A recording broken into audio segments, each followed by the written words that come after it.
கெட்டு போவாரடா அள்ளக்க முண்டமே. கலப்புங்கள்.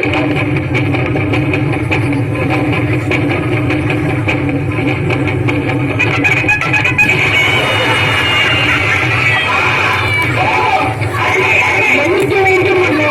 ஜூஸ். என்னது ஜூஸா? ஜூஸ் இல்லமண்ணா, ஜூஸ். மறுபடியும் எடுத்து விடாதரா, மன்னர் பாவம். சரி சரி அமைச்சர்களே, இன்று என்ன விவாதம்? வணக்கம் அண்ணா. நம் நாட்டில் 3 பிரச்சனைகள் தலைவிரித்து ஆடுகிறது அண்ணா. தலைவிரித்து ஆடினால் என்ன, இழுத்து கட்டிவிட வேண்டியது தானே. அப்படி என்ன 3 பிரச்சனைகள்? வணக்கம் அண்ணா. முதலாவது கொசுப்பொருள், பிறகு மன்னா 2வது அந்நிய பானங்கள், அடுத்து மன்னரே 3வதாக விவசாயம். நம் நாட்டில் இத்தனை பிரச்சனைகளா? இதுவரை என் காதல் எட்டவில்லையே. யார் செய்து தவறு? சரி, முதலாவதாக கொசுத்தலையை ஒழிக்க கூறும் உங்களின் கருத்தை. நாமே கொசுவை பிடித்து நசுக்கி விட்டால் என்ன? அப்படியே உண்மை நசுக்கி விட்டால் என்ன? அண்ணா, கொசு கடிப்படம் ஓடி விட்டால் என்ன? அப்படியே ஓடிவிடு, இந்த பக்கம் திரும்பி விடாதே. அண்ணா, என்ன கொசுக்களை பிடித்து அறைந்து புரட்டி வைத்தால் என்ன? அப்படியே உண்மை அறைந்தால் என்ன? அமைச்சரே, தாங்களின் கருத்து? அண்ணா,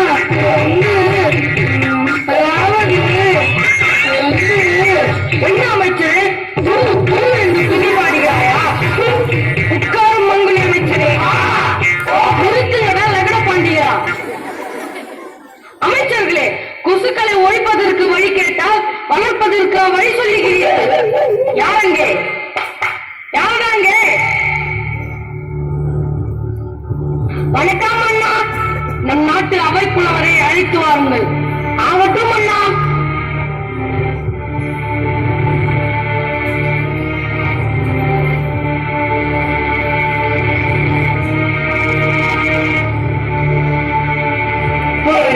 வருக வருக.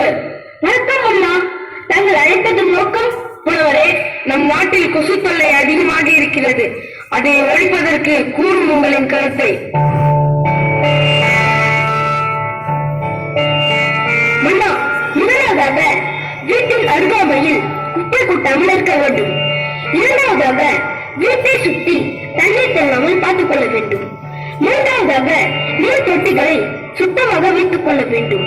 இந்த 3ஐயும் நாம் சரியாக செய்தால் நம் நாட்டில் கொசுக்களை அறவே ஒழித்து விடலாமா? ஆஹா, ஓஹோ, அருமை அருமை. இப்ப போனீங்க லாட பாண்டிக்கிறார். அமைச்சர்களே, புலவர் கூறியதை கேட்டீர்களா? அண்ணா, மக்கள் இதை ஏற்றுக்கொள்வார்களா? கர்கர்க போ, நீ என் அமைச்சர் அல்லவா? சற்று யோசிக்க வேண்டிய சிந்தனை. இப்படி செய்தால் என்ன? எப்படி? வீட்டை சுத்தமாக வைப்பவர்களுக்கு 1000 பொற்காசுகளை பரிசாக வழங்கப்படும் என்று அறியுங்கள்.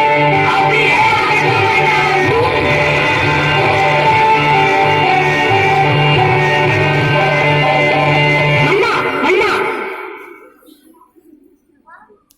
என்ன தங்களை காண ஜாக்சன் துறை வந்துள்ளார் மன்னா. யார் அந்த ஜாக்சன் துறை? மன்னா, போன வாரம் அந்நிய பானங்களை விற்க நீங்கள் அனுமதி கொடுத்தீர்கள் அல்லவா? நான் அப்போது அனுமதி கொடுத்தேன் மன்னா. அதுக்கு கூலியாக இனம் கூட கொடுத்தார்கள் அல்லவா? ஆம், இனாம் இனாம். இதை முதலில் சொல்லும் மங்குனி அமைச்சர். அழைத்து வாருங்கள் அவரை.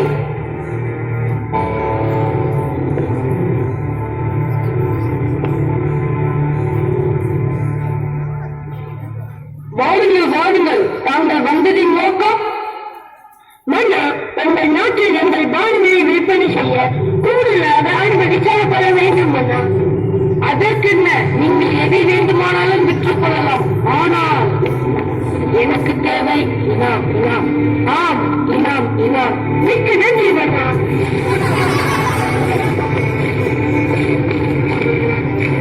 மன்னா மன்னா,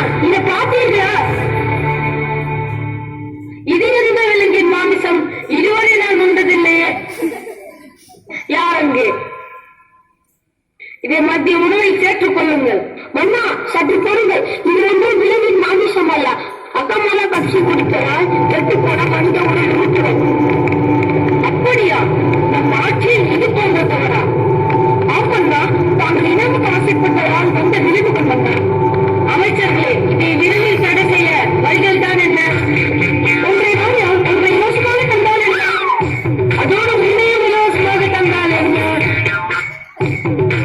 மன்னா, குடிப்பதில் முடியல, குடித்து விட்டால் என்ன?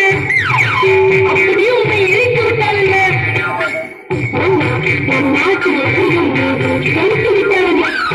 அப்படியே உன்னை கலத்தி விட்டால் என்ன? அமைச்சரே, தாங்களின் கருத்து?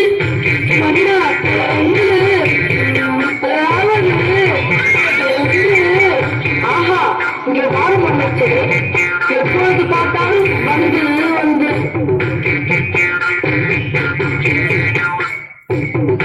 யாரங்கே? யாரங்கே? அழைத்து வாருங்கள் தென்னாலிராமனை.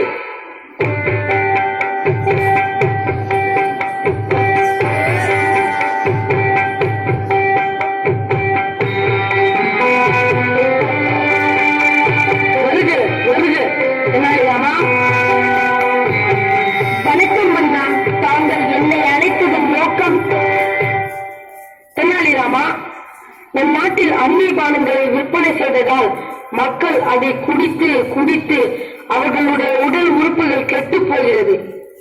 அதை தடை செய்ய வழிகள் கூறுகளேன். மன்னரே, இதை தடை செய்ய 2 வழிகள் உண்டு. முதலாவதாக தண்ணீர் குடிப்பதை நிறுத்த வேண்டும். இரண்டாவதாக மின்சாரத்தை தடை செய்ய வேண்டும். இந்த 2ஐயும் தடை செய்தால் நம் நாட்டில் அந்நிய பானங்களை அறவே ஒழித்து விடலாம் அண்ணா. ஆஹா, ஓஹோ, அருமை அருமை. அமைச்சர்களே, தென்னாலிராமன் கூறியதை போல் அந்நிய பானங்களை தயாரிக்கும் நிறுவனங்களுக்கு தண்ணீரையும் மின்சாரத்தையும் தடை செய்து விடுங்கள். அப்படியே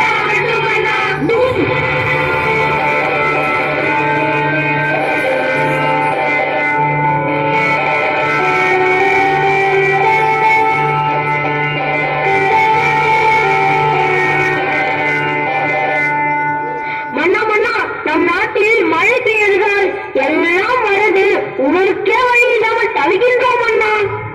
என்ன, நம் நாட்டில் விவசாயிகள் பட்டினியா? இது என் ஆட்சிக்கல்ல அவமானம். அமைச்சர்களே, விவசாயம் நம் நாட்டின் முதுகெலும்பு என்றால் காந்தி. அதே போல் நம் விவசாயிகளுக்கு உடனடியாக தீர்வு காண வேண்டும். அழைத்து வாருங்கள் தென்னாலிராமனை. மன்னா, ஏன் தென்னாலிராமன்? எங்கள் கருத்தையும் கேட்கலாமே. உங்கள் கருத்தா? அது சிந்திக்க அல்ல, சிரிக்க.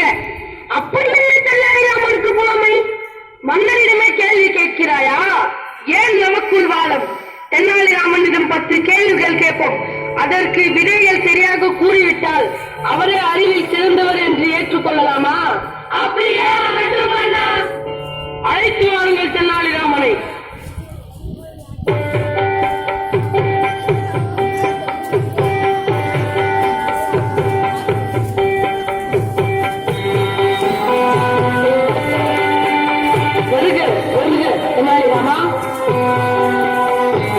வணக்கம் மன்னா, தாங்கள் என்னை அழைத்ததன் நோக்கம்? தென்னாலிராமா, உன் புலமையை நிரூபிக்க 10 கேள்விகள் கேட்கப் போகிறேன். அதற்கு சரியாக பதில் கூறிவிட்டால் நீங்கள் புலமை உள்ளவர் என்று அறிவிக்கப் போகிறேன். ஏன் தென்னாலிராமா சிரிக்கிறாய்? ஏன் மன்னா? எனக்கும் வருகிறது சிரிப்பு. சரி, கேள்விக்குள் போகலாமா? அமைச்சர்களே, கேள்விகளை நீங்கள் கேட்கிறீர்களா அல்லது நான் கேட்கட்டுமா? நீங்களே கேளுங்கள் மன்னா. பிரிக்க கல்வியும் சாண்டுவியும் பிரிக்க கூடாதது பெற்றோரும் பள்ளியும் சேர்ந்தே இருப்பது, ஆசிரியரும் மாணவர்களும் சேராதிருப்பது வறுமையும் நோயும். செய்யக்கூடாதது வஞ்சனையும் துரோகமும், செய்யக்கூடியது தானமும் தர்மமும். பார்க்க கூடாதது தொலைக்காட்சியும் கணினியும், பார்க்கக்கூடியது பள்ளி பேருந்தும் நேரமும். அழிவுக்கு கல்வி ஜாண்டுவி. ஆஹா ஆஹா, அருமை அருமை.